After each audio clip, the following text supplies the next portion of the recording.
What if I were to suggest that you play a key role in the awakening world? And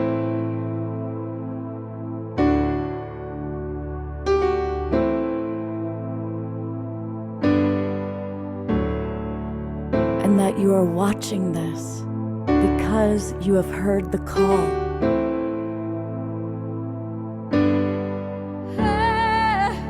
We can start right now by opening our hearts and minds.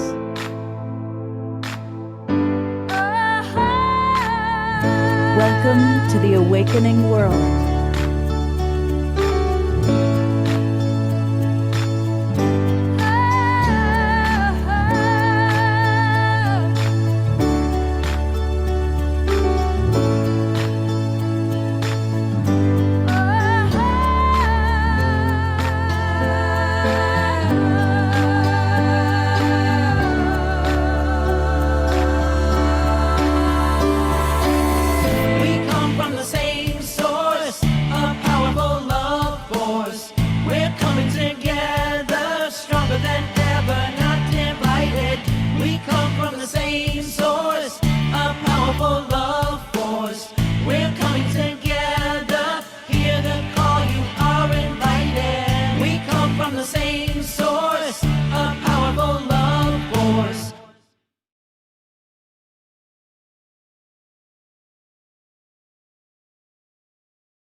Good evening, everybody. Welcome to the Awakening World, our Wednesday night edition.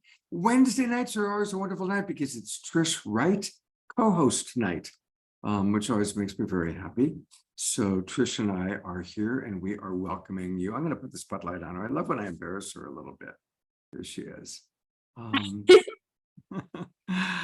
And Trish and I are going to be sharing with three amazing teachers and our beloved Omar Shar, one of our favorite topics, how to cultivate more emotional and sexual intimacy.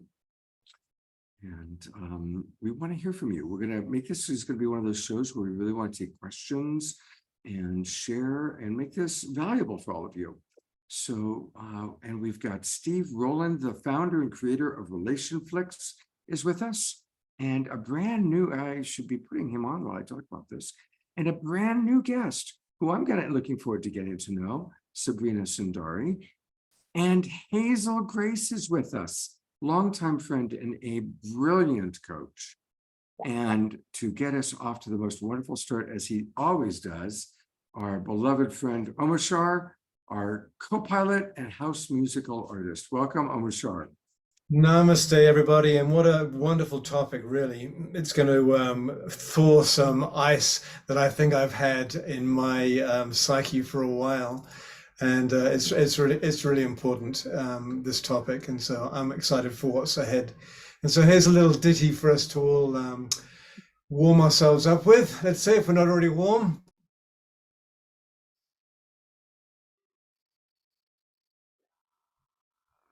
Wow, look at that background. I know, right? So that's good.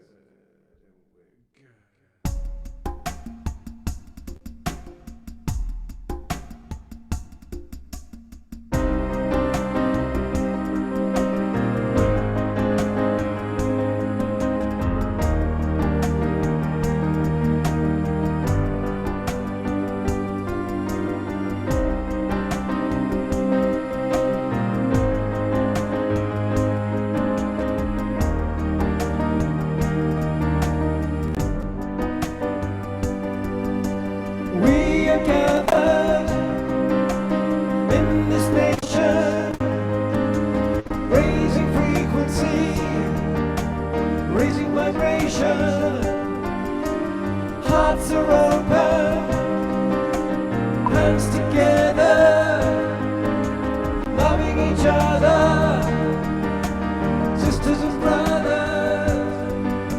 And what we are is light and foam, and light and foam will lift us all. So don't give up on walking tall. The time is now, so heed the call and wake up to the light of this new day.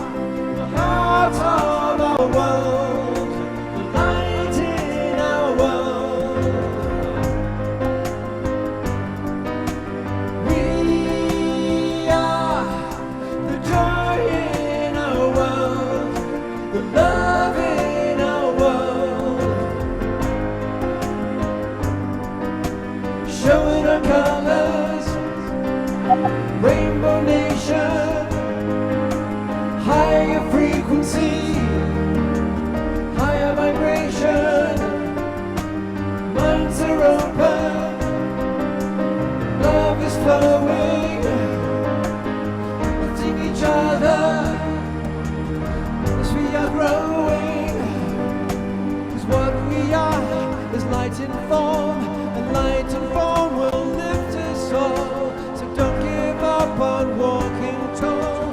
The time is now, so heed the call, and wake up to the light of this new day.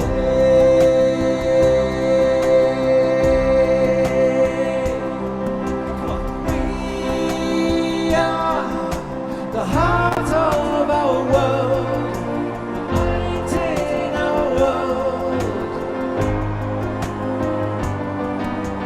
We are the joy in our world, the love in our world. We are gathered in this nation,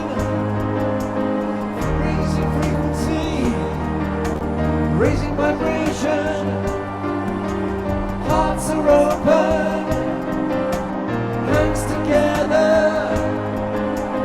loving each other, sisters and brothers, yeah. We are the heart of our world, the light in our world.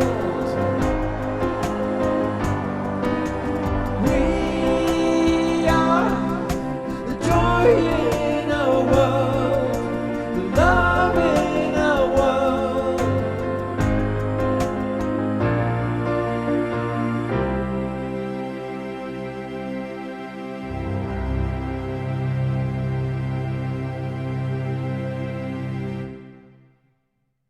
A big thank you to Eleanor Joy doing the dancing. And there is Ian. Ian, now where were you, Ian? We missed you. We missed you, I gotta say. But thank you, Eleanor Joy, for carrying the dancing load today. And of course, thank you, beautiful beloved brother Omashar. That is such a great song. And thank you for getting us off to a wonderful start. And a reminder to everybody that we can get all things Omashar by going to omashar.com. And that's where you can learn all about him. And always best to buy his music on Bandcamp, and he's got wonderful albums available. So let us support our beloved brother Omashar. And I am going to put this brother on you for a moment. What does sexual and emotional intimacy bring up for you? Well, interesting you asked that, because in our pre-meeting, we always, everybody watching, we always have a little pre-meeting just to kind of get to know each other and to talk about a few aspects. And something that came up, and I think it might have been Sabrina was talking about it, okay, I'm kind of spacing out here, and that's because I think it's hitting my buttons. I've been out of a relationship for almost a decade, and I decided to just enfold myself into myself and find out where I'm hurting. And now I'm finding out that I wouldn't mind a relationship again. However, I'm quite freaked out about getting into the sexual aspect of it, because in my past relationships, I had a sell-by date of about 18 months. And the 18 months wasn't that I didn't love the person I was with. That was when the shift hit the fan. And so I was out of there. Basically, I think that's enough for now. I'm excited to find out where I'm blocking myself from experiencing the fullness of my humanness. So, yeah. Thank you. Yeah. You know, what I appreciate is Omashar just shared vulnerably. And that's an invitation for all of us. Here on The Awakening World, we talk about all the different issues that affect us human beings. We are spiritual beings, but we're having a human experience. And certainly emotional intimacy, sexual intimacy, it brings up some of those challenging aspects of human existence. And so tonight, you're going to meet some amazingly loving, compassionate people who are going to share with you ways that we can kind of resolve some of those issues, some of those challenges. And so I want to invite all of you who are watching on Facebook to 150, 200 channels of Facebook groups and pages. Come join us. Come on into the Zoom room. Come join the Global Peace Tribe. And it's really easy to do that. Just go to globalpeacetribe.com. globalpeacetribe.com. You can scroll around and learn all about what we're doing, all of our different shows, get your free copy of this great book by Deborah Giusti. I just had dinner with Deborah here last night. And then click register for the new season. And when you click register for the new season, it's going to take you for a registration page. And for any of you who don't know, we do 3 or 4 shows every week. So for example, last week we did a wonderful show all about celebrating Pride Month. It was an amazing show. We had a woman who had actually been at the Stonewall restaurant when that infamous riot or police raid that led to the riots took place. She was in prison for 4 years for a same-sex marriage. She's now in her 70s, and hearing her story we were in tears. Anyway, that was last week's show. Then on Saturday night, we all worked on how to manifest. It's a new season, summer for many of us, winter for some, how to manifest at the highest levels. And then Omashar and I led a very dynamic Global Peace Tribe community conversation. So when you register, you're going to get the Zoom room links to all of our shows for the next 3 months. And we do always 3 shows, sometimes 4. Join us. And come on in, like right now, because when you join, you'll right away get the links. And we want to hear your questions. What comes up for you? And again, thank you, Omashar, for being so vulnerable. And speaking of vulnerable, she is always so open-hearted and vulnerable and wonderful. My co-host and one of my favorite people on the planet, Trish. Thanks. What comes up for you with tonight's topic? Intimacy. You know how much I love intimacy. I do. Into me, see. You probably heard me say this again a zillion times before. And as some of you do know, that for me, intimacy is vulnerability, honesty, vulnerability plus trust is intimacy. And add a little honesty in there, or a whole lot. And then it gives you the opportunity to really open yourself. And I've got a couple personal shares tonight around how to stay intimate with oneself and be honest with oneself, as well as being honest with your partner, and how to really like reconcile the sensitive, juicy parts. So I'm excited. And I'm also just really excited about our guest tonight. I adore Stephen, and I love Hazel Grace as well. I totally got to hang out with her totally got to hang out with them at Soul Play this year, and that was just a juicy bit.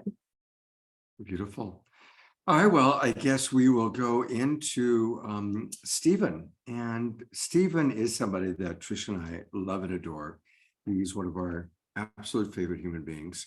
He's also the co-creator and founder of Relationflix, which is the Netflix for relationships. And we'll be talking about it. We'll be looking at it. He has put together an incredible platform where you can get just about any question answered about relationship. So what's alive for you on tonight's topic, Stephen? Yeah, it's a pretty special evening because I have my beloved Sabrina on the call here with me, and just such a joy and treat that we're in similar fields and we get to share professional experiences like this together. And I'm gonna kind of pull back the curtains and share a little bit of a peek in some of the early processes of our relationship. And I find myself continuously in awe of Sabrina for just her yes, her willingness to open and lean in and really be in the processes that make a healthy relationship work. And it reminds me that when when there's challenge or conflict, the tendency or proclivity can be towards blame and shame and projection or make wrong towards the other person, right? Like there can be like this kind of accusatory or prosecutorial, you did that, or you're being this way, or I can't believe you would do this to me. And it's like our dialogue tends to be about what the other person's doing. And for me, like the intimacy part is like less about pointing the finger outward and pointing the finger inward, and like really dropping into what's real, true, and alive at the level of self.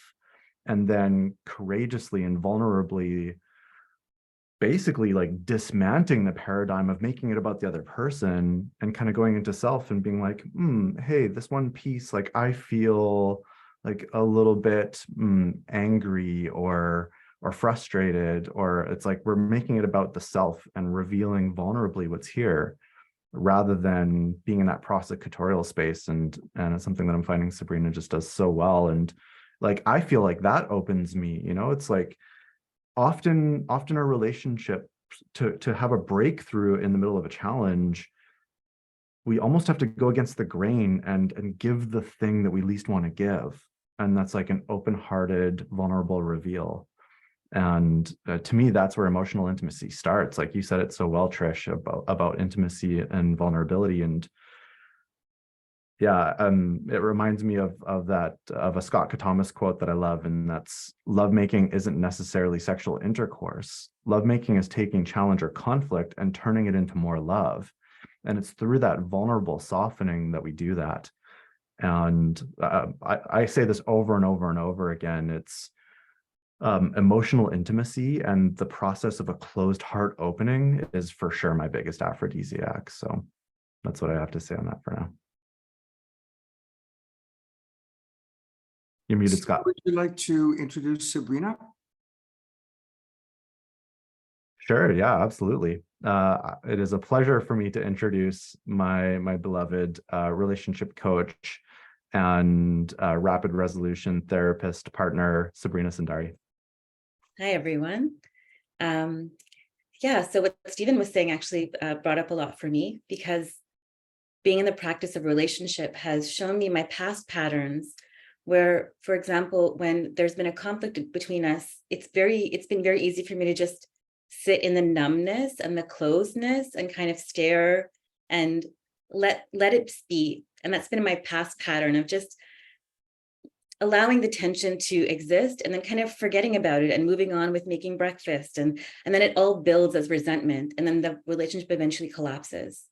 And now I'm choosing differently. And I'm choosing to notice when I go numb and cold and do the very difficult work of going inwards and saying, I'm going to, even though I really, really don't want to, I'm going to open my heart in this moment.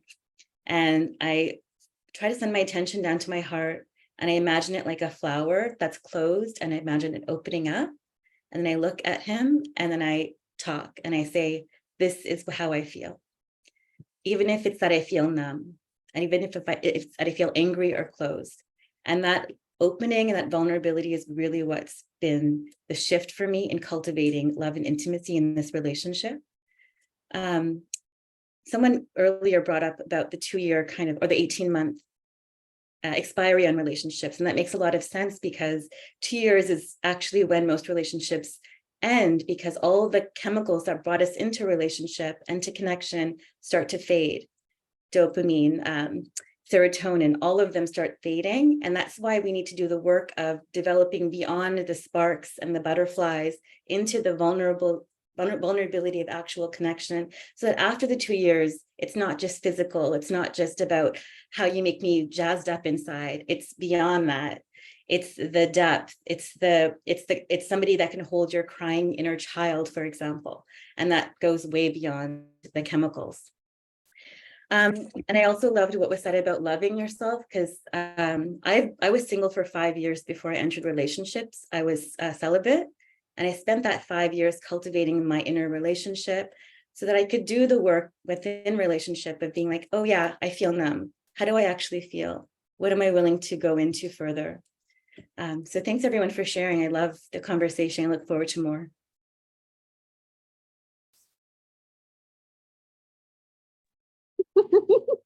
Okay, Scott. Surprise, surprise, surprise. What all you don't know is we have conversations in the background, so I'm just letting you know. I'm really honored to introduce Hazel Grace. Also because I got to hang out with them at SelfLove, like I said, I'm just like super duper excited. So I'm gonna read a little bit of your bio. Hazel Grace Yates. In their 13 years as a sex and relationship coach, Hazel Grace discovered that many couples who wanted better sex were in fact blocked by unresolved emotional hurts. Anyone else resonate with that? Totally. The quality of their communication was the real roadblock, and the skills that helped couples resolve and heal these communication gaps transformed their capacity for intimacy in and out of the bedroom. Yeah, there's nothing sexier than someone who can communicate effectively, right? And like kindly, and who's like, here's my heart. I want to be good to yours. Their innovative, fun, and educational style of sex and intimacy coaching is born out of their deep commitment to creating a more compassionate, loving, and safe world. I have personal experience with that. As a revolutionary educator, they bring a unique blend of professional know-how, playful curiosity, and authentic communication and personal vulnerability to their practice. Thank you. Thank you. Thank you, Trish. I feel so delighted and warmed by that introduction. Yeah. So what we've mentioned it several times tonight. And the thing that I'm really, really passionate about and curious about these days is being able to repair, like I said in my bio. And this is a very personal story for me, as someone who was raised with violence and yelling, and there was no conflict resolution going on in my household. And so then I went on into my dating relational life, and I dated people that were abusive and toxic. And so I spent a couple of decades in really either single or really unhealthy relationships. And I was just bound and determined. I was bound and determined. I knew that there could be a better way. And so I have so much to celebrate with you tonight. My dad and I have actually healed our relationship, and he's one of my closest friends, and I'm so proud of who we are and who he is. And then I also am reporting that I am in a long-term, healthy, secure, expansive, supportive, amazing, epic relationship. And so I have basically like tracked like the last 13 years, what have I learned about communications and relationships and professionally with people? And so I'm really excited about a process that I've recently developed. It's called the repair process, which is very convenient because repair, you can remember that word. So yeah, I just get lit up by conflict. And you mentioned, Trish, like I actually got turned on last night helping a couple of my friends heal from a thing, and they revealed and they had this transformation. I was like, this is hot. I'm so into this. So into this too. Repair is incredibly sexy, and I'll share a story about that later. Yes, repair. Yeah. I mean, can I ask you all a question? How much of our intimacy and sex coaching and relationship coaching, this is for you, Scott, too, is really about teaching people not to be jerks to each other? Like how to, it's all conflict resolution. I mean, how much? Like percentage wise? Just ask. Well, I'll address that actually, because what I was thinking that I wanted to talk about is that that's a perfect segue. Obviously, being a jerk is a judgment. The truth is, we behave like a jerk when our reptile brain takes over.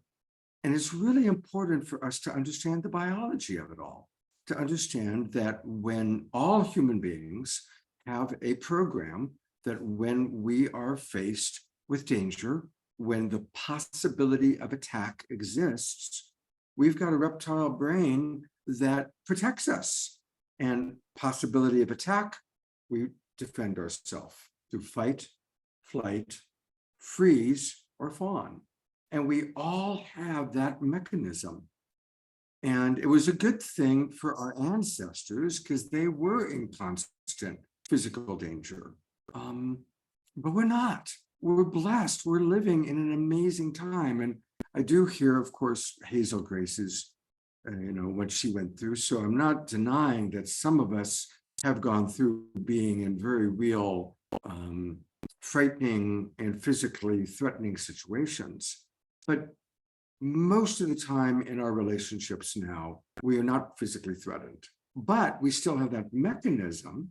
And certainly someone who has had to go through physical threatening situations has perhaps an increased hypervigilance. And so there is a reptile brain reactivity that exists within all of us that we have to learn how to honor and to manage, so we aren't jerks, which is what happens when we're in reptile brain, but instead we recognize, I'm perceiving danger. Am I really in danger? Or is that just my reaction? Can I come back to my frontal lobe? Can I come back to the center and be present? And I would love to hear what Steve Rowland has to say about that, because he's got his hand up and he's brilliant. Yeah. I'm just gonna add another layer to what you just so beautifully expressed there, Scott. And it brings me into the neurobiology of what happens when we experience a traumatic life event, something that's particularly relational, whether it's something with our parents growing up or an intimate partner, is that there's a part of our brain that's sole purpose is to keep us safe. It's the center of the brain, the midbrain, called the Superiorcolliculus, and this part of our brain is running all the time, even when we're sleeping. It's that reason why when we hear a noise, that even if it's quiet, there's a part of our brain that's still scanning an environment for a threat. And when we've experienced some type of relational trauma, again with a parent or a family member, that part of our brain can actually grow to 3 to 4 times the size that it normally is with a healthy developed, an uninjured brain. And so what that translates to is that part of our brain actually starts to work in overdrive. And to kind of piggyback on something that you said there, Scott, is like, there doesn't actually necessarily need to be a threat present, just the possibility of a threat. And the part of our brain that's responsible for being on the lookout for that possibility of the threat amplifies. And so it's worthwhile just to have awareness of that when we've experienced some type of relational trauma, that there's a part of us that's in service to keeping us safe. That part of us that's in service to keeping us safe gets even more amplified.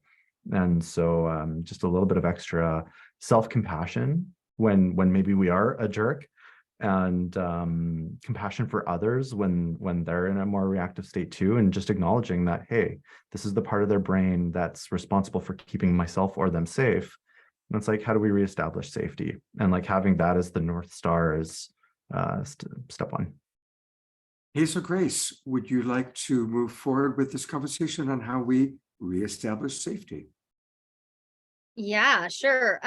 I also want to say, along with the reptile brain and the getting triggered and activated, I also want to say that our communication skills that we got were usually either what we learned from our caregivers, our parents, or the culture growing up, or if we were like saying, I reject the way that they communicate, I'm going to pendulate and go the opposite direction. I'm going to do the opposite of that. So, while we have compassion for our reptilian part of our brain, also having compassion that most of us weren't taught really empowering skills.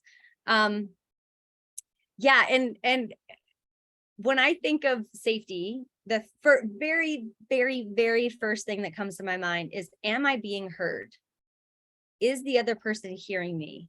And the simplest tool that I feel like I can give anyone, and it's how I start almost all of my sessions with my client, is the ability to feedback or paraphrase or tell the other person what you heard them say. When someone can do that, and especially like if I'm, newly meeting a friend or newly on a date, and they really like communicate back what I'm saying, I can just feel my whole nervous system relax, and my prefrontal cortex come online and leaning in. So to me, safety is really about feeling heard. Mm, absolutely. That is so powerful. Absolutely. Sabrina, what would you like to add to this conversation? Yeah, it struck me that question about perceiving people as jerks or not treating people as jerks. And as somebody who's come from difficult relationships and who helps women who've had similar backgrounds, I find a lot of the narrative they come with from that is like, men are jerks, men are evil, you can't trust men. So they've kind of got this program of people are going to be jerks because people have been jerks in the past. So we enter a relationship with somebody, we want to kind of try to shift that and have positive regard.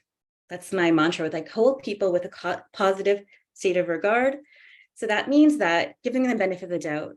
If I am approaching you already thinking you're going to be a jerk because I've seen other people be jerks, the relationship's already doomed. It's already over. I've already signed the death note of it.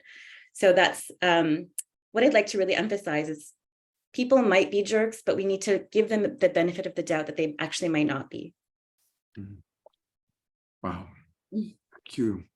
Almoshar, I'm putting the spotlight on you just because you just said something in the chat box. It is. I don't think I've ever been heard. Well, as Sabrina came on, I was in my mind was going.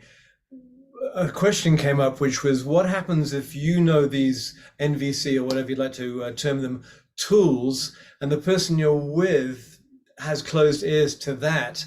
Then really, there's no way further forward.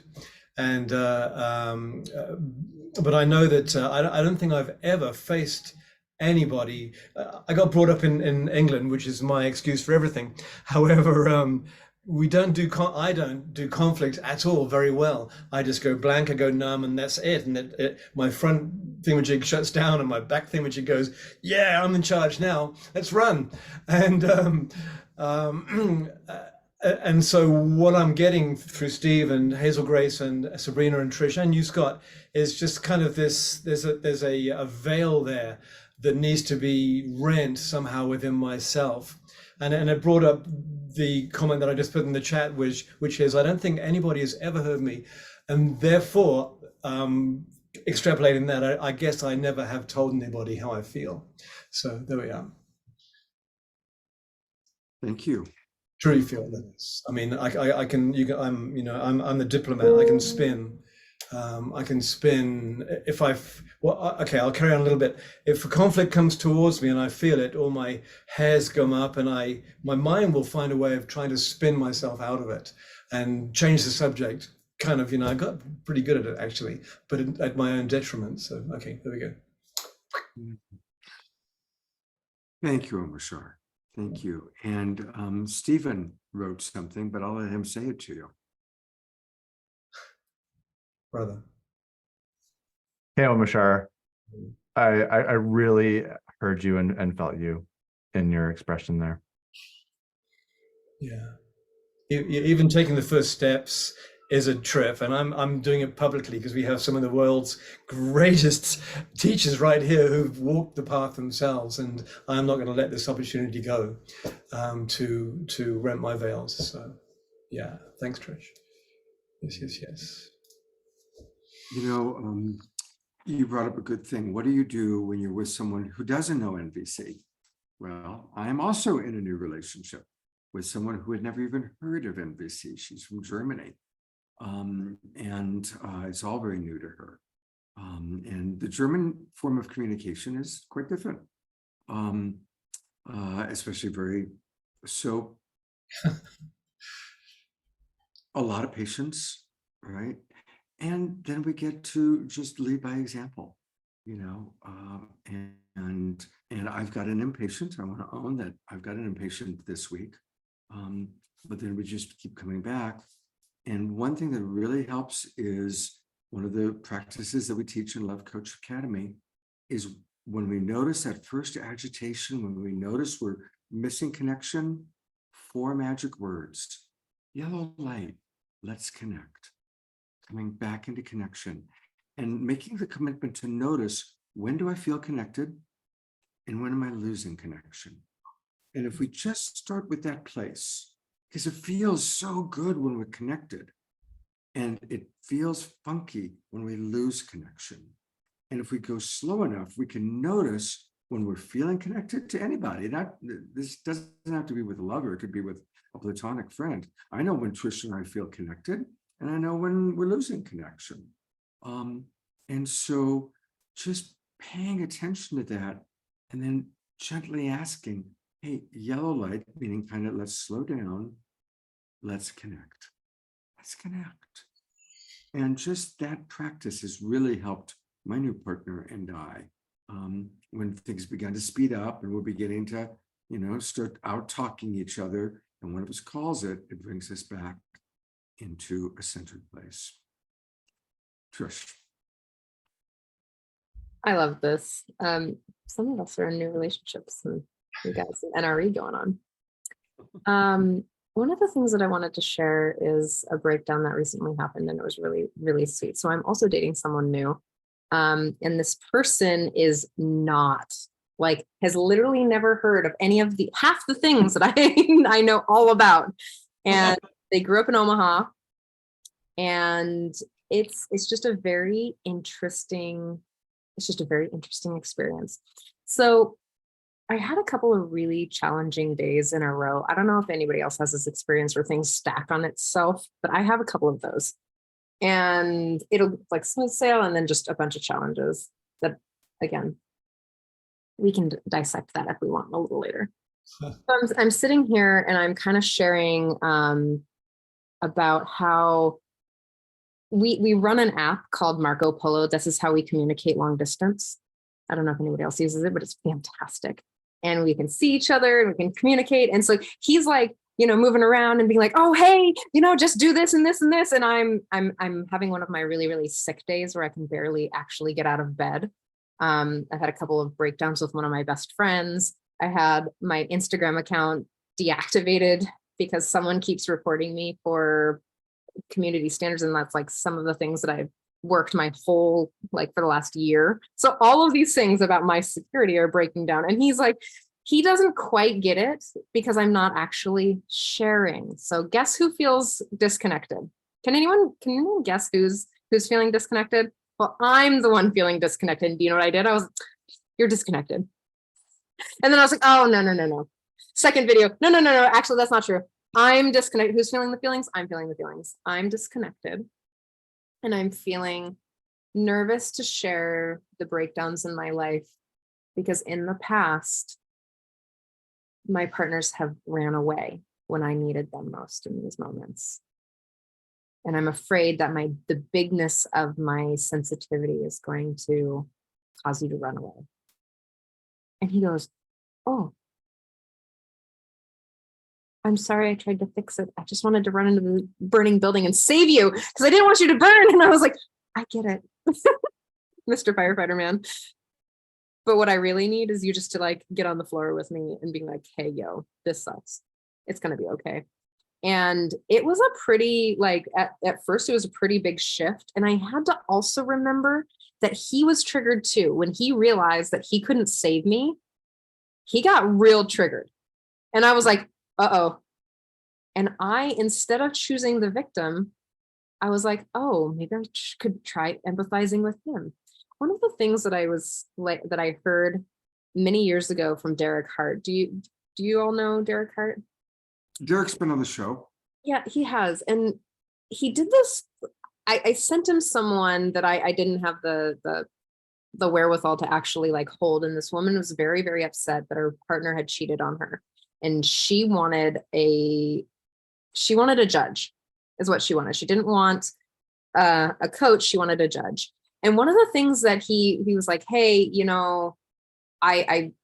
she came back and she was like, he wanted me to empathize with my ex-husband. And I was like, wow, what an interesting strategy. And I sat back and I thought about it for so long. And it occurred to me that person really needed to be seen and heard.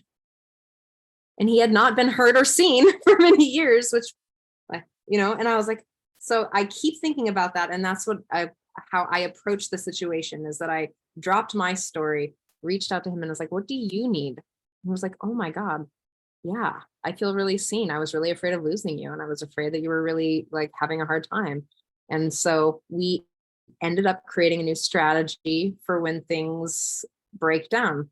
And he asked me to be more descriptive of my feelings. I was like, more? Anyway, that was, and we've had a couple of like little shifts since, little like friction since then. And it's been so sweet because he hears it and he gets real present and I get real present. And it's just been the most amazingly beautiful deepening of intimacy. And it's made our sexual intimacy even better.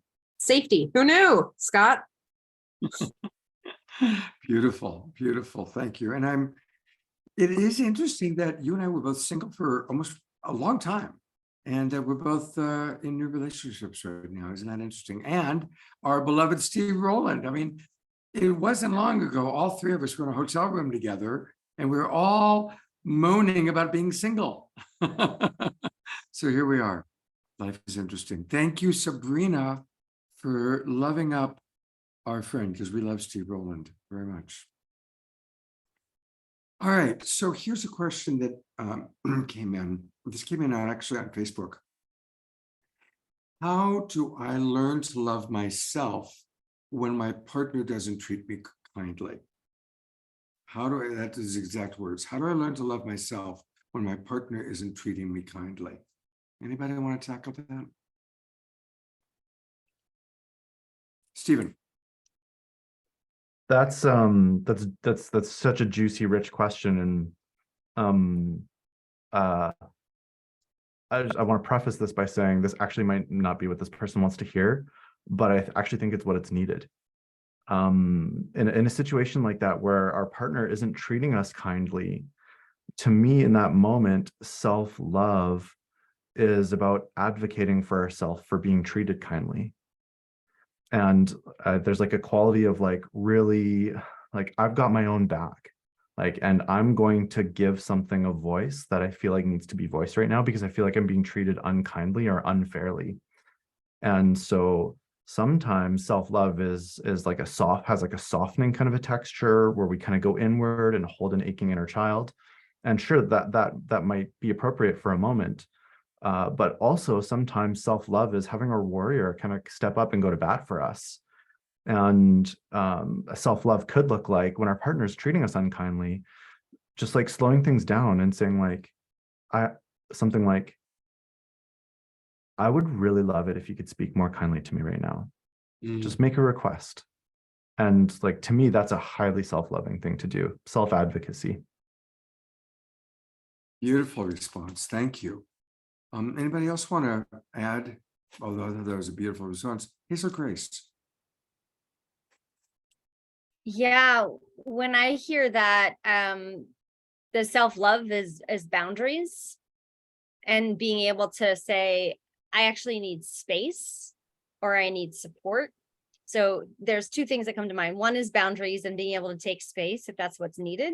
And then the other one is like, okay, if the person I'm with is not feeling great, how can I turn either to myself or to my community or to my resources of what would feel supportive to me? I know that for me, when I was in unhealthy relationships for a long time, a lot of times I would just hide what was going on because I was embarrassed or I felt ashamed. Or also I thought this was just normal. I had normalized it. I'm like, yeah, this is just what a relationship is. You're just like always in upset, or like someone's always fighting or something like that. So when I kind of surrounded myself and outed my own self, or started talking to other people, getting support, going to a therapist, I then realized that behavior was like no longer acceptable to me. And so that's when I'm acknowledging the boundaries of like, when I'm being treated in this way, I'm going to choose to remove myself as an expression of care for myself and self-love, and put my attention towards the places that I know are resourcing and supportive for me. Beautiful. Thank you for that. Thank you. There's a question here. I guess I should go to myself. There's a question here, and I'll bring up everybody, from Roger. And Roger's one of our regulars. And George, I'm going to also get to what you wrote, which is very beautiful. But Roger asks, is it true that men are programmed to rescue? And I'm going to expand upon that is it true that men and or women are programmed in any specific way? Is there any programming, or what is the programming that the masculine has, the feminine has? Or is that just kind of a cultural myth?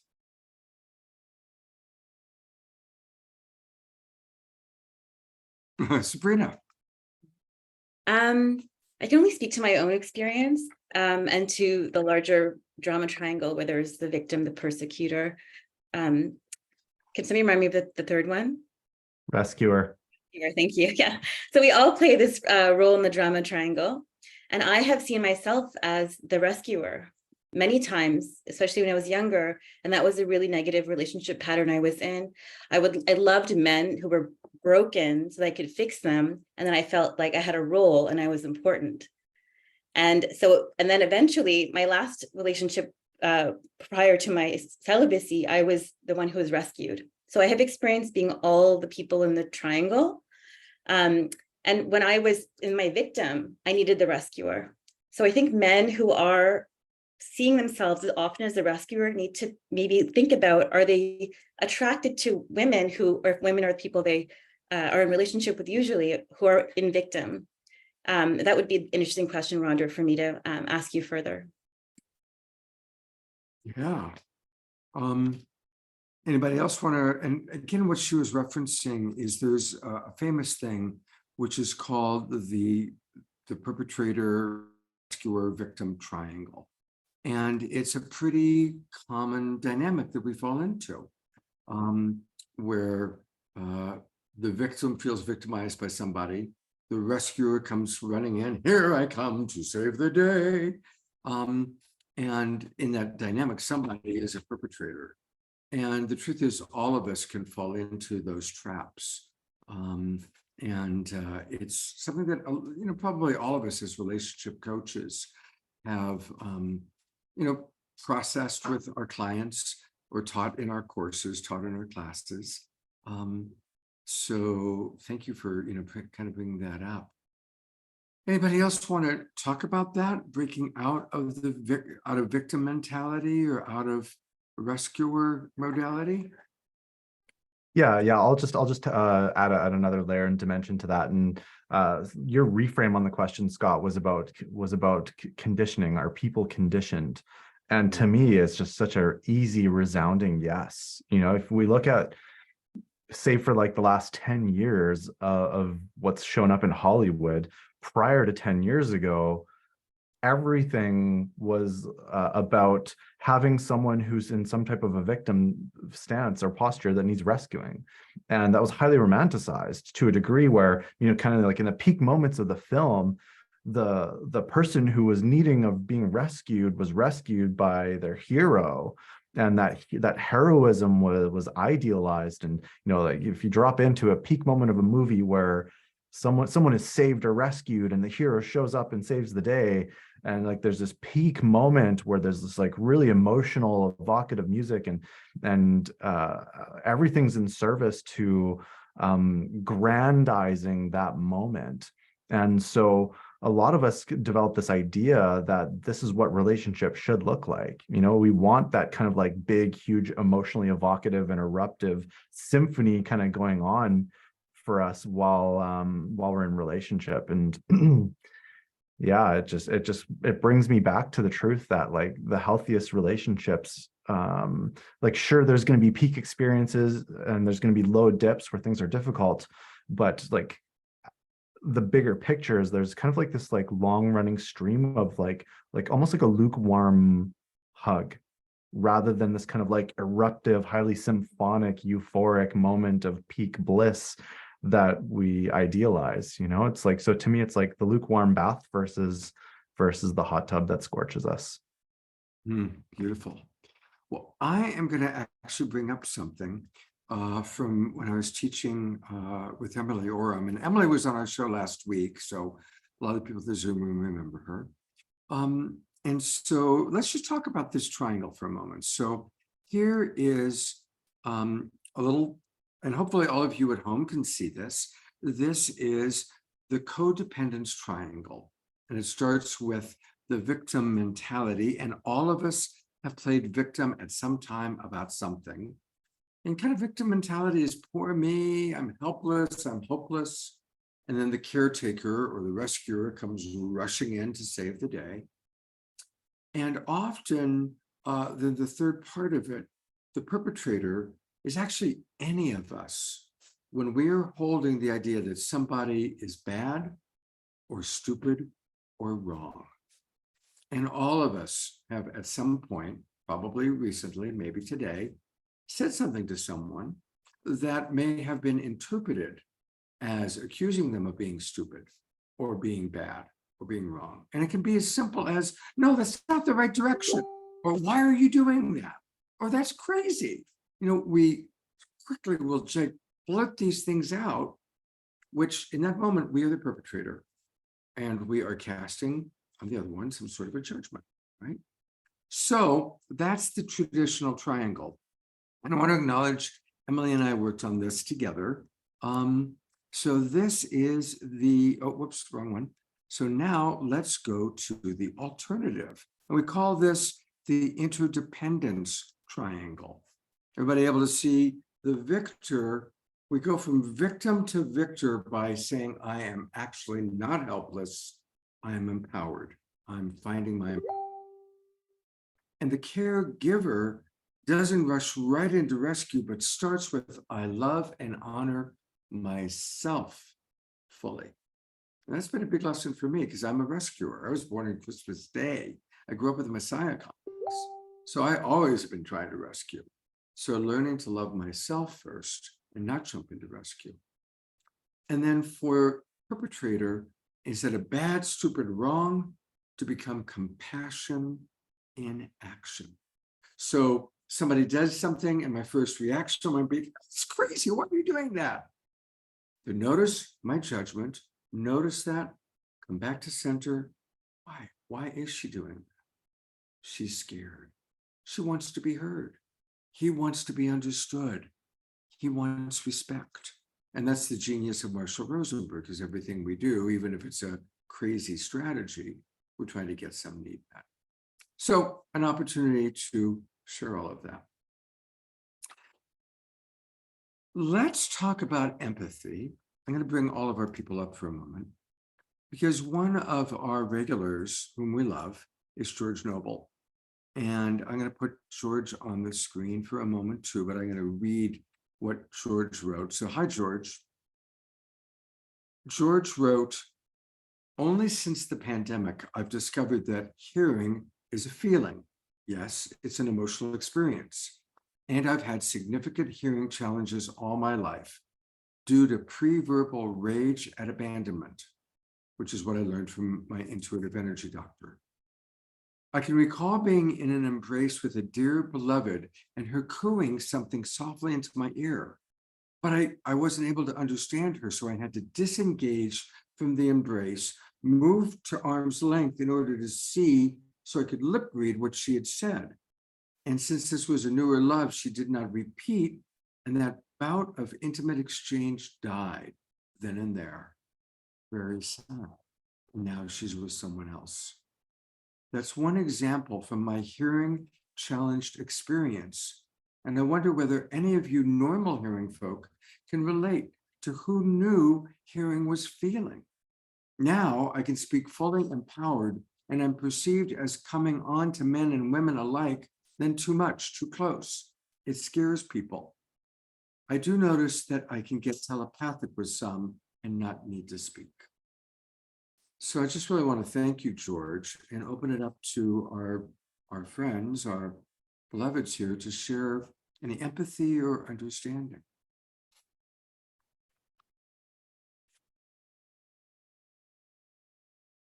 Trish, as my co-host, would you lead?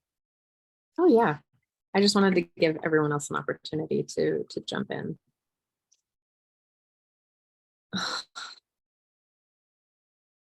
I'm going to speak a little bit to the conditioning, but George, I know that this is a particularly challenging piece. It's like we want to connect, right? And I hear you wanting to connect, and I hear you wanting to stay there, be heard, and also to hear and feel. And that disruption can be can cause a lot of disruption inside, right? In our home. You want to unmute? A second.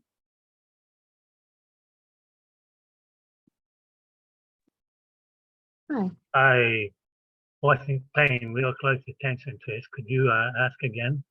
Yeah. What Well, I didn't ask questions you didn't due to unmute so that we could have a conversation. I wasn't just talking at you. typing another note to Hazel Grace relating to my own relationship with my father, to her story. And, so you said something to me. I saw unmute come up and thought you were trying to engage me. Maybe not. Oh, I am engaging you just so that we're here together. And oh, you could. Thank you. I'm like, oh, we're in the room, we're together. You're welcome. Yeah. Yeah. And I know that it's vulnerable to share so honestly, right? When we have our sensitive bits, and even if our sensitive bits and we're like here, and someone doesn't see it or hear it, or if someone doesn't see the bid for connection when we reach out to touch their sensitive bits, it can be really dysregulating and cause a lot of like, oh my gosh, am I safe? Is that how? Can you tell me a little bit more about how you felt in that moment? Which moment is this? The moment with your beloved.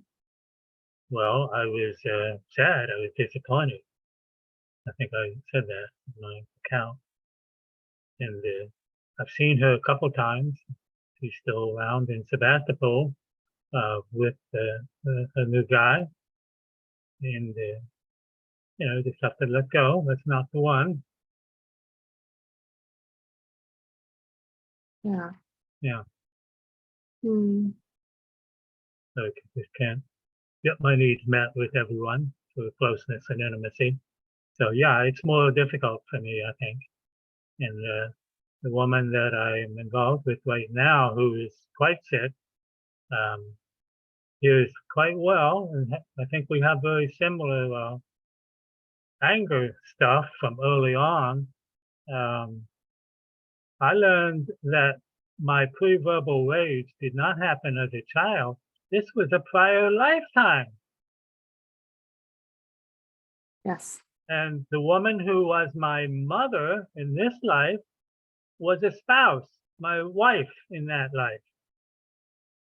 To really put this, to go ballistic, multidimensional with this.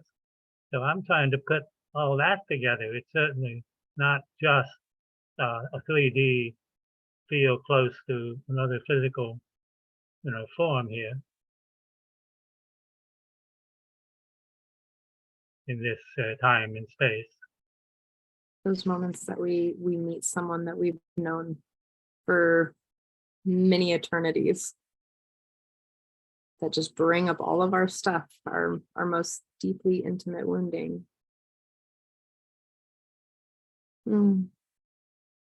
Yeah, so I didn't get to the normal psychosexual development as a result in my adolescenthood. My mom was very protective, and it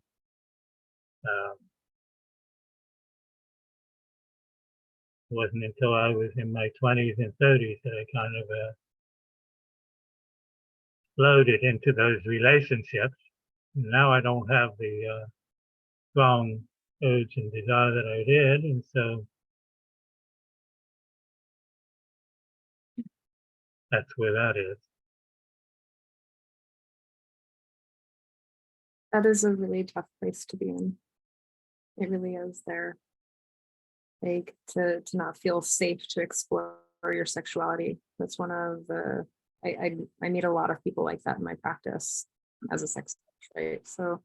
Oh, I have explored it. I've had dozens. It's been a long time, but I've had many, many relationships that I haven't stuck around. I'm kind of on the road, and they haven't lasted that long in many cases.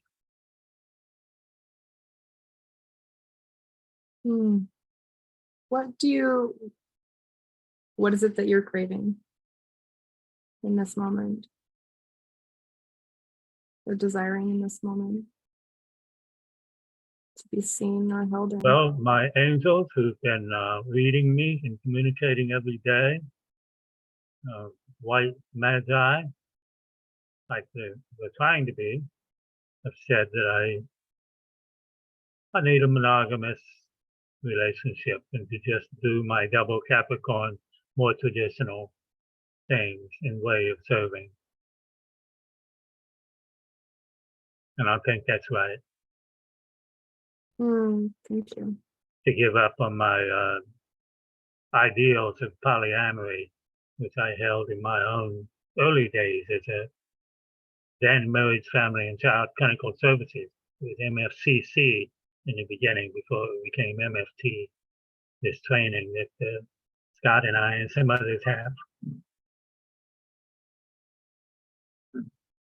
You know, those who take the path of polyamory are really in to look at all of their stuff and all of their like security and safety stuff inside. Yeah, I know. I've watched people go through it, and I remember the O'Neill's book on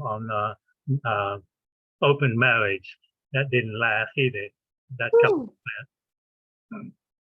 It really gives you an opportunity to look at your beliefs around relationship safety and what love is. And it can be completely rocking to the whole system. Thank you for being so honest and vulnerable. Yeah, thank you.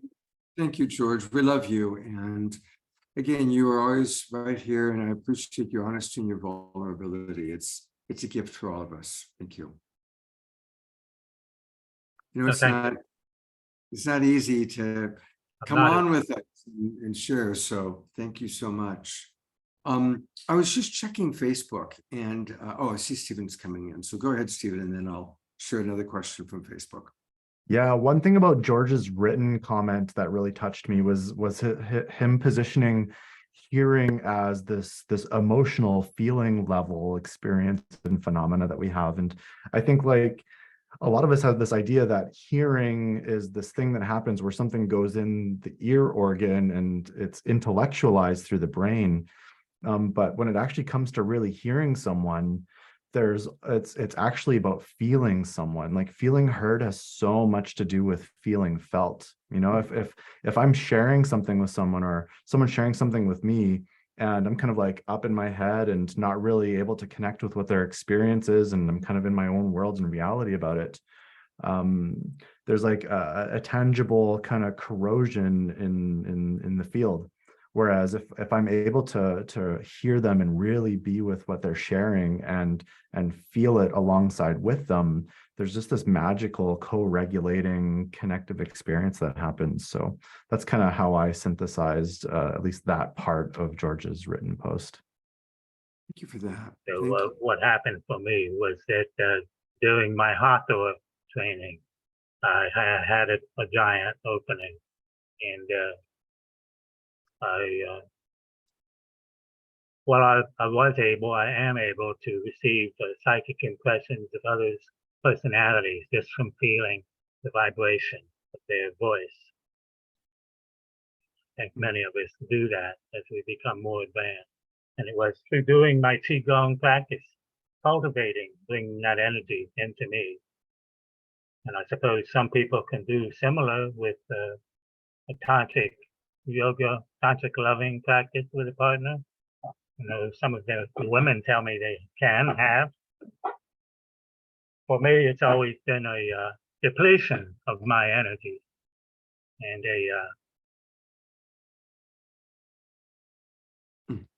I wouldn't say it's been unfulfilling, but I have to be careful with some of the one Scorpio manipulator in particular really drained me. You know, she knew the sex magic and she was sucking my vital force, you know, so that happened to me as well. I'm gonna kind of move this conversation forward, but you know, thank you again. But I don't want to get kind of into specific, especially about someone who's not here, because we want to respect privacy. But there is a great question that came in, again on Facebook, how to manage different sexual preferences with my lover. Who wants to tackle that one? Trish, you got a great look on your face. No? I want other people to speak. Like there are love and coaches here all over. Like y'all. Absolutely. Stephen, Yeah. Sabrina, Hazel Grace. I'm happy to go again. I feel like I've been talking a lot as well, but yeah. Can you read it again? Yeah. How do I manage? Let me make sure I got it right. How do I manage different sexual preferences with my lover? Okay. I notice I want to like double click and find out what that means, manage. Like, I don't know if that means like meet them or explore them or what, because when I hear the question, I'm like, ooh, different preferences. I notice I get excited. And I get excited because in the world of the erotic blueprint, if you know that world, which Jaya created, there's different erotic blueprints, and one of them is called shapeshifter, and the shapeshifter is the one that will kind of like go and be chameleon and likes all the other options, and the other ones are sexuality, sensuality, kinky, and sensual. So there's 5 different types. So one of the things that I do with my clients when they're exploring what turns someone on and what turns someone off is having a list of like, what are the things that you are like, listing all the possibilities. And there's you can Google lists. I don't have one on top of mine, but just like having a list of all the different possibilities that you could do sensually, sexually, or kinkily, and going through that list and just saying like, what are you a yes to? What are you a no to? What are you open to exploring? What are you willing to give, or what are you willing to receive? So for example, I really like to bite, but I don't always love to be bitten. So if it's like biting was something that was fun for you, then you could decide, I'm available to offer it, but I'm not willing to receive it. So that's one way. It's like an inventory. It's kind of like a quiz, exploring, what is your partner into? And then also just being able to say, there could be a time where you're like, I get that you're into that and I'm not willing to meet you in that place. And that's okay. And that, like supporting people's sovereignty and preferences. So yeah, doing a little bit of inventory and finding out what turns both of you on, and finding the matches on that list. Beautiful. Thank you. Sabrina, we haven't heard from you as much. Would you like to share anything about different sexual preferences? Yeah, I found it very helpful to discuss this very early on in a relationship, like super early on, so that this is information to decide if you actually want to cultivate and pursue this person as a match. It's similar to like every other sort of aspect in a relationship, like financial, children, every other thing, like sexual preferences is part of the pie. So knowing if you've already in an interrelationship and everything else matches except this, then there's a negotiation process involved. And there's also kind of a spirit needed of being open-minded and being open to trying new things, and finding a middle ground and compromise. If we go in being like, for 20 years, I've done this. This is what I like for 20 years. There's no negotiation. There's no softness. There's no opening to somebody else's reality or preferences. But I'd love to hear from Stephen on this because he has a lot of opinions on this.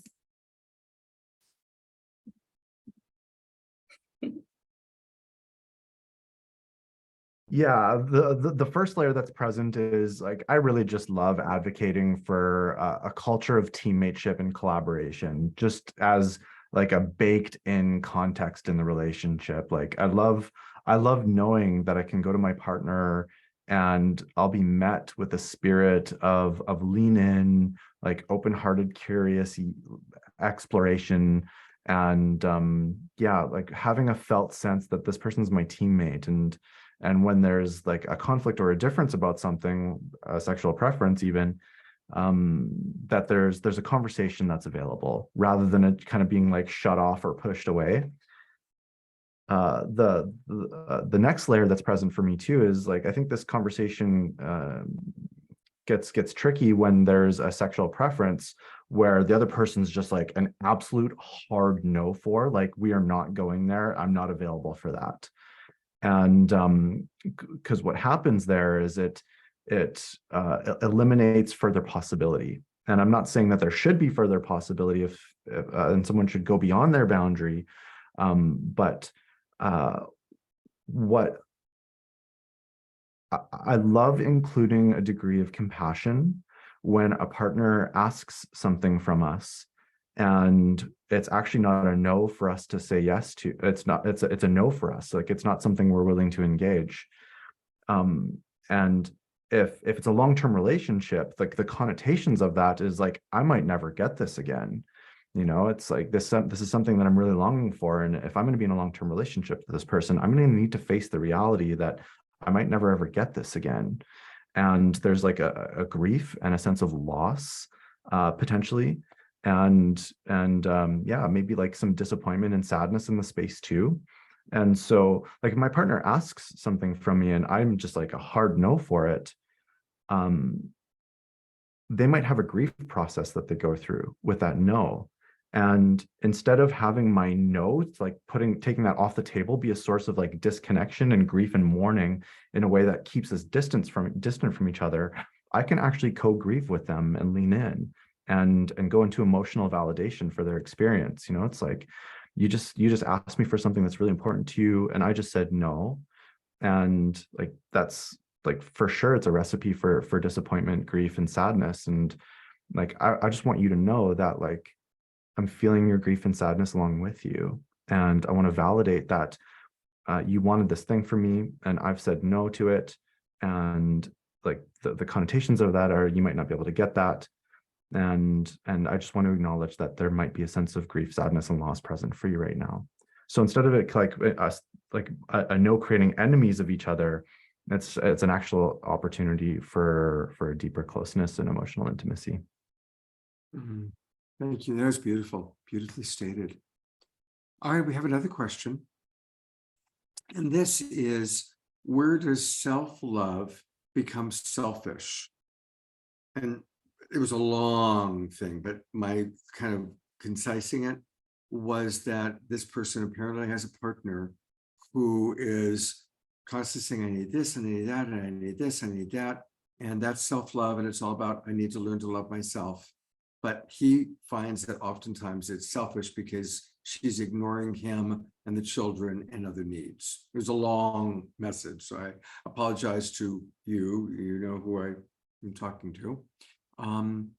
So I guess just differentiations around what is self-love versus selfish behavior.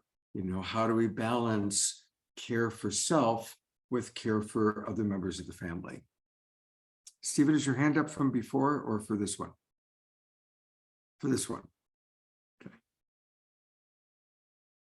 Yeah, a question that I like to ask is what is it in service to? So if someone is really advocating for what they need and what they're desiring, like, that's the deeper question, is like, what's it in service to?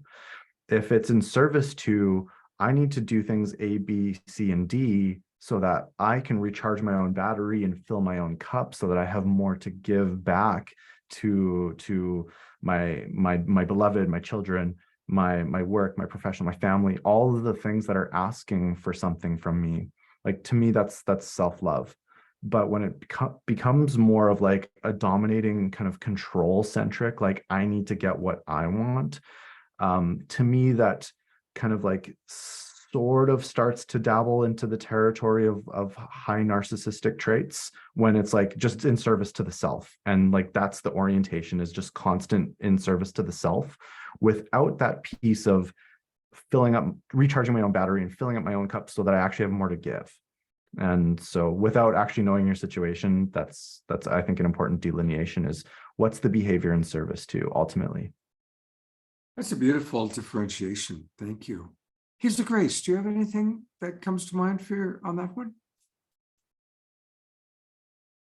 Yeah, thanks, Scott. Yeah, what I do is just start getting really curious, and asking them, what does self-love mean to them? And I also get curious at the intersection of how can your self-love practices and my self-love practices actually support both of us? Because if the self-love practices that they're doing are like, I mean, I feel like I'm going to be echoing a lot of what Stephen was saying, but yeah, is it adding to the ecosystem? I like to imagine like the whatever family unit, relational unit that there is, it's like when someone's caring for themselves, is it adding value? Are they being able to come back fully charged and contributing to the ecosystem? And then again, boundaries, I'm going to say boundaries again. It's being able to say, being able to know what is okay and what's not for you in a relationship. And like, if someone's showing up in a way consistently where that you're not feeling met, and there's not room for you also to be able to take care of your own self and do some self-love practices, then there's a conversation that needs to happen, because it sounds like there's a possibility that you're not feeling the support, or you're not feeling, you know, getting what you're needing in the relationship as well. Beautiful, thank you. Sabrina, do you have anything you want to add to this? No, I think everyone spoke really beautifully, and it feels complete to me. Okay, great. I'll talk about something. We've talked about boundaries a few times. And one of the things that Trish and I teach in Love Coach Academy is how to make a boundary sandwich. So whenever we're setting a boundary or saying no, always lead with authentic reassurance that you care. In whatever way that's authentic. I care about you. I care about our relationship. It might even be, I care about your request. But lead with authentic reassurance that you care, and then set the boundary. And then after you set the boundary, then you create the space to listen to how they respond. You give them the gift of your presence, because if you're setting a boundary or you're saying no, they're probably going to be disappointed. They might even be angry. And rather than defending ourselves or changing our choice, we acknowledge the disappointment. You know, think of all the men that have asked Trish out and she said no, and their disappointment. And Trish is beautiful, I'm sure, at being in the presence of that moment.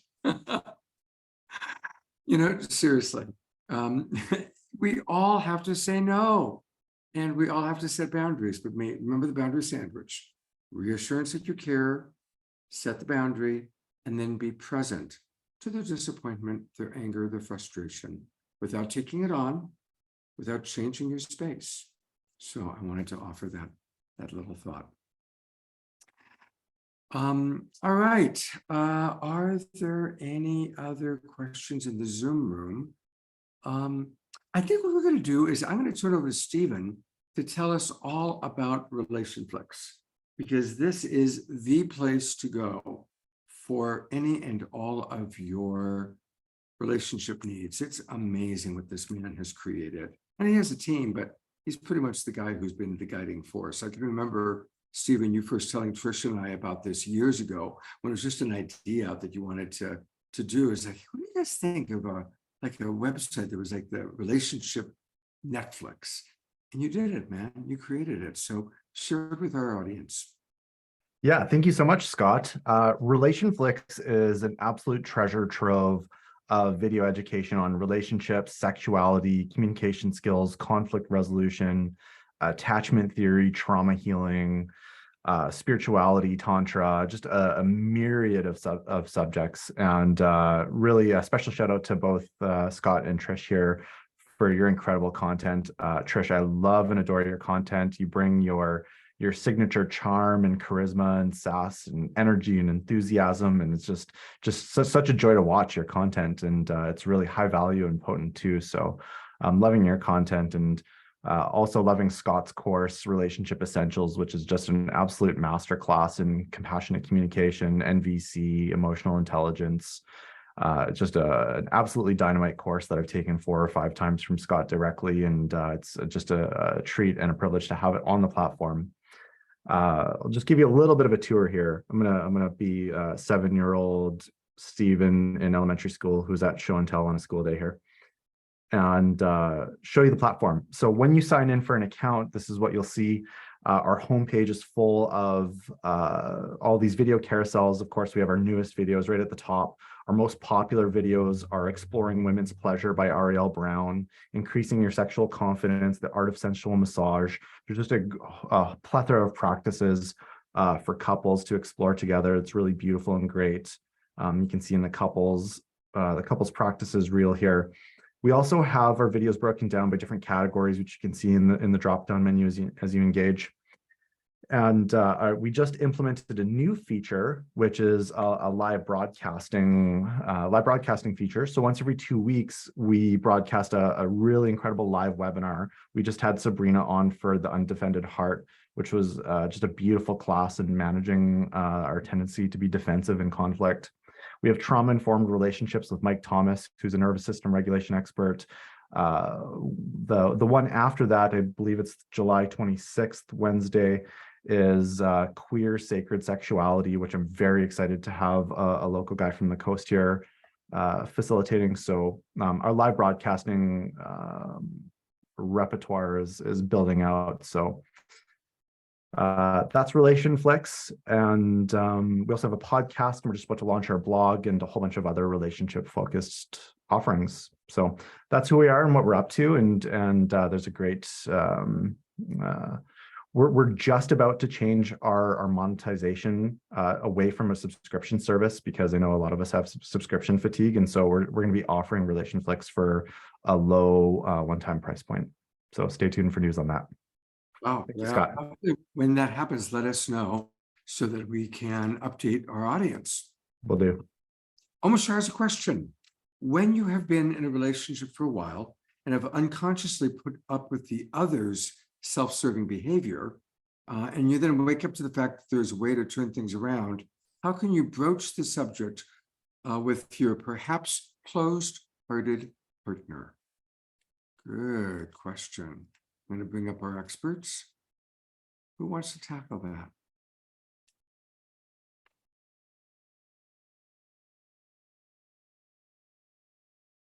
Stephen. Yeah, first of all, if this is a real life situation, Omashar, I mean, actually, irrespective if it's real or hypothetical, it's a very, very difficult situation. And if it is in fact a real situation that you're looking at facing or going through, then I just want to empathize with how hard that is, to wake up to the acknowledgement that the relationship's been really one-sided, and that partner might not be open to even having a conversation about it. And just like the sense of kind of feeling stuck or trapped is really real in a situation like that. And I think this is a situation that requires a very delicate approach, and because it's chances of it going well if all of a sudden we kind of come out of nowhere and kind of take a wrecking ball to what's already been established in the culture of the relationship, and there's a big request for like a complete paradigm change. Sometimes that can be received as an attack or a make wrong, like, oh, I'm doing something wrong, or like they're being blamed for it. And so for me, if I'm in this situation, the one thing I want to establish above all else is that there's a culture of teammateship and collaboration. And so that would be the first thing that I would be in service to, would be to invite a conversation that establishes that. It's like really, really create an atmosphere where if there is something in the relationship that doesn't feel great that's happening, that there's room to talk about it, rather than kind of being enemies with each other about it. There's kind of a quality of, instead of facing each other, squaring off against each other, there's two people looking at the challenge in teammateship together, and it's looked at as a problem that we get to solve together. So once that's been established, I would invite their perspective to the table first with curiosity and say, do you feel like our relationship has been fair or highly mutual, or there's a high degree of reciprocity? And just collect information about what their world and experience is like, because it's possible that they might come back to like, I cook, I clean, I do the dishes, I do this, I do that, and all these other things. And there might be ways that they see that they're contributing that might be like out of alignment with, like, say, our love language, the ways that we really feel loved and cared for and considered. But they might be showing up in all these other ways where in their reality, they are in mutuality and reciprocity. So we want to make room to include that first. And maybe they do say, I wasn't really paying attention to that, or I don't really know, they might have like an ambiguous answer. And then that's a great moment for us to bring our own perspective to the table, with consent, being like, I see things a little bit differently than you do, and I'd love for some room to share about that. And once there's like an atmosphere of consent for that to be revealed, then we go, I've been actually feeling a bit fatigued. And again, like speaking about our own experience going vulnerable, like I've been feeling fatigued. I've been feeling desire for more touch or more care or more things A, B, C, and D. How does that meet you where you're at? Like, I love that question. It's like, how does that meet you where you're at? And then you can have like a collaborative dialogue rather than kind of a tennis match of finger pointing. Thank you so much, Stephen. That was really, really complete, really powerful. Hazel Grace has their hand up. Yeah, thank you. That was really great, Stephen. And you mentioned owning our experience. And when I hear your question, Omashar, the first thing that I think of how I would approach or broach the subject is looking within and taking responsibility with how I've shown up and what have I done. And so what I'm hearing you say is unconsciously put up with. So that's the place to like own and take responsibility. Like, I've been putting up with this. And so approaching the subject is first saying, like, I want to take responsibility for what I have or have not done to contribute this pattern that we have in our relationship. And so that's how I would start frame the conversation, and then say how you want the conversation to go. So what would be the result? What would be the end? What would be the thing of like, I want to have this conversation so that, or in service of us feeling more sense of harmony, or, me feeling more generosity and reciprocity. What do you want to have happen at the end of the conversation? And then there's an acronym, clearing the air, AIR. If you wanted to have the conversation, so acknowledge what happened. So I would choose something that's like smaller and like low stakes and maybe less intensity to start with, and name a thing that happens. So like when you don't take out the trash, or yesterday when you didn't take out the trash and that was the day for you to take your trash out. So getting really specific about a thing objectively that you can both agree on, name the impact. So that's impact, of like, I feel let down, or I feel really alone, or I feel really exhausted, or whatever it is. And then the R stands for, the R stands for a lot of different things, but one of them is making requests. So you can make a request of what is it that you want, that you didn't get. Or you could even ask for some version of them asking them to acknowledge if they haven't done the thing that they said they were going to do.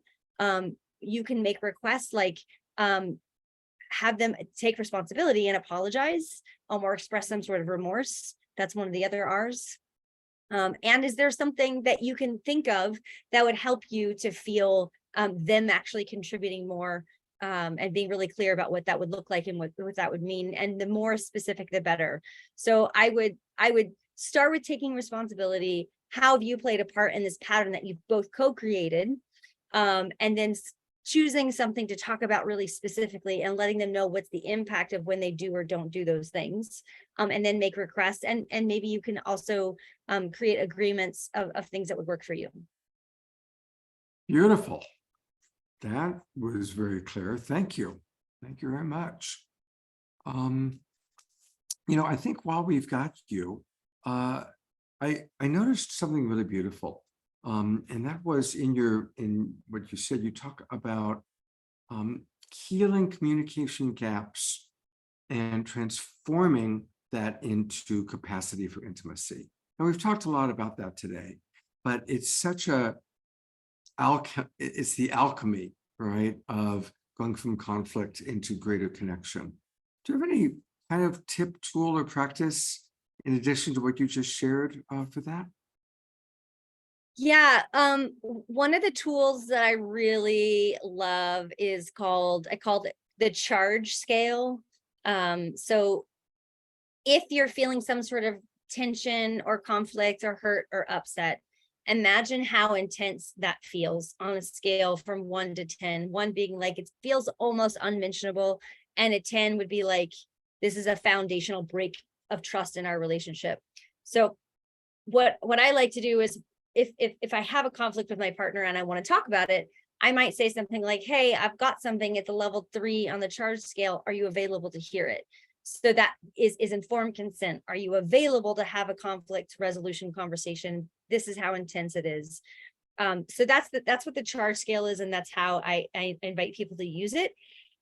And what I really, really encourage is that you have the conversations of the 1s and the 2s and the 3s. You do those frequently, and you clear those out so that those 2s and 3s don't become 6, 7, 8, 9s and become more intense. Because I think what happens is sometimes people will avoid it. They're like, oh, it's not that big of a deal. It's not that big of a deal. I'll deal with it. I'll deal with it. But then it builds and builds and becomes resentful. And so people think it also might be more efficient to avoid those things, but ultimately it's not efficient, because the emotional labor and or the time and or the resources it's going to take to clear a rupture or a conflict that's more intense than it would be to 2.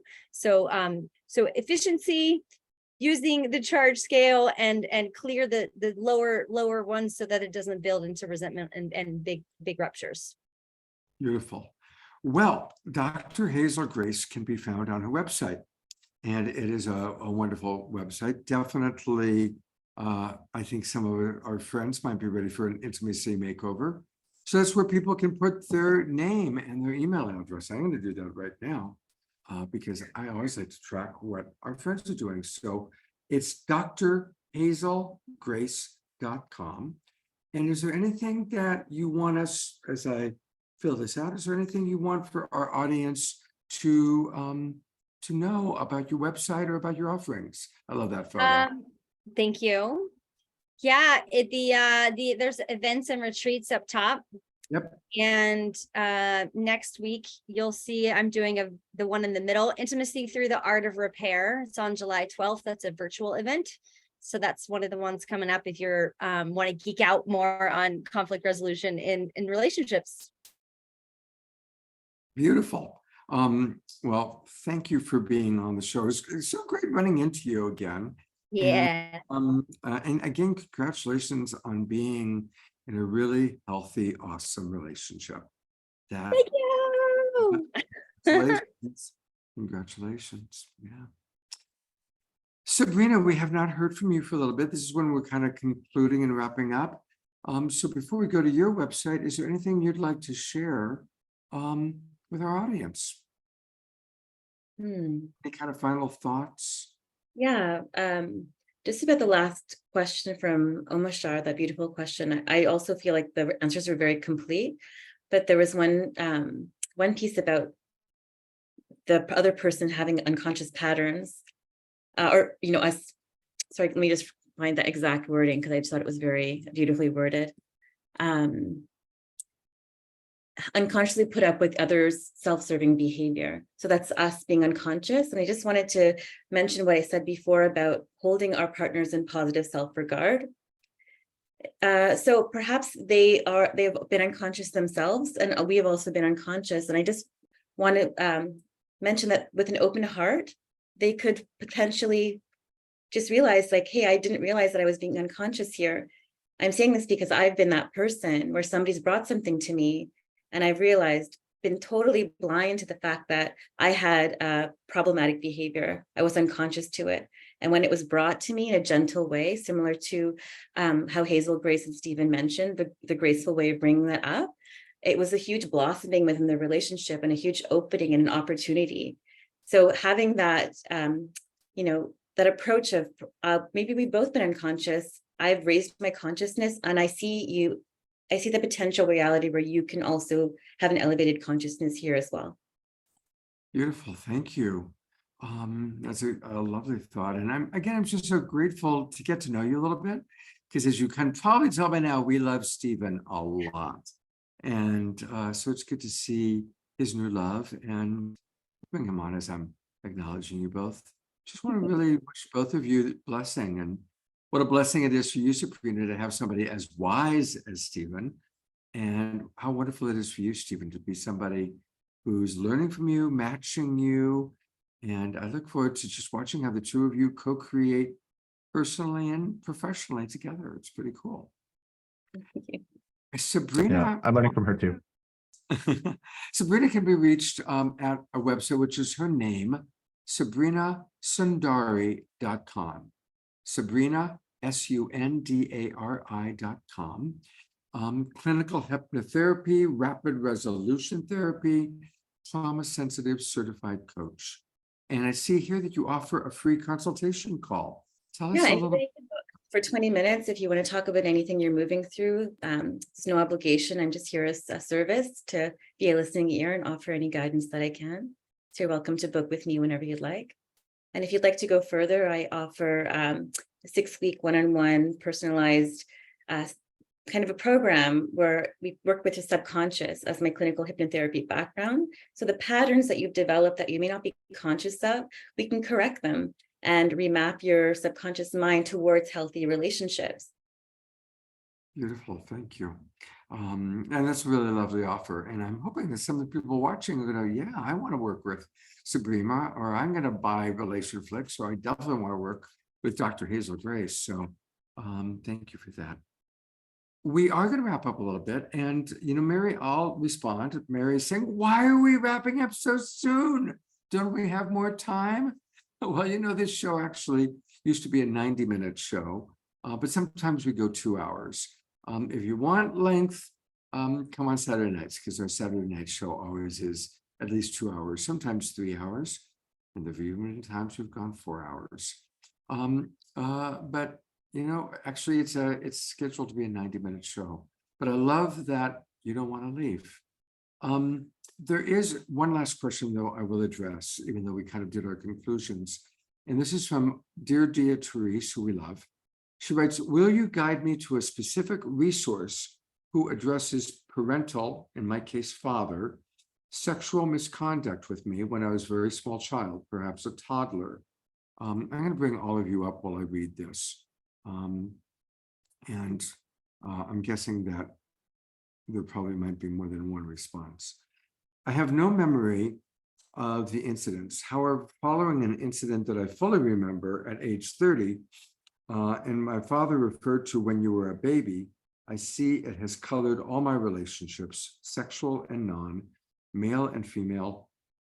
I'm at a threshold demanding that I address this in order to be the partner I'm ready to draw in. Underlying rage is causing so much severe head pain. Thank you and love to you. And Dia Therese acknowledges that she is 77. So thank you, Dia Therese. That's a very vulnerable share. And who would like to respond? Yeah. Dr. Hazel and then Stephen. Okay, great. Well, first of all, Dia Therese, I just want to share some my care and my compassion for what you went through, and also celebrating you and being so excited that you are at this age, like really being like, and I want more. And so I'm just really acknowledging you and expressing some care of what you went through. The work that I do is very somatic based, and what that means is really listening and paying attention to the body. As I view it, the body keeps the wisdom, the body holds on to memories. And so what I want to say is that you don't actually have to have all of the memories in order to do clearing. And I imagine some of the work that Sabrina does would actually be really powerful at this as well. But I just wanted to come on and say thanks for sharing and celebrating you and acknowledging your courage for doing something about it and asking for support. Beautiful, thank you. Stephen. Yeah. First things first, I just want to acknowledge how tragic and unfortunate of a situation that is. It's like when we're under the care of our parents, we're so vulnerable to them, and that includes the level of integrity that they hold us with. And so there's like a grief and a sadness present for me that there was a dynamic that's created a harm in your world from a place that ideally should have been a safe haven for you. And so just, yeah, I feel a lot of compassion and empathy for that dynamic. And also how it's impacting present moment relationships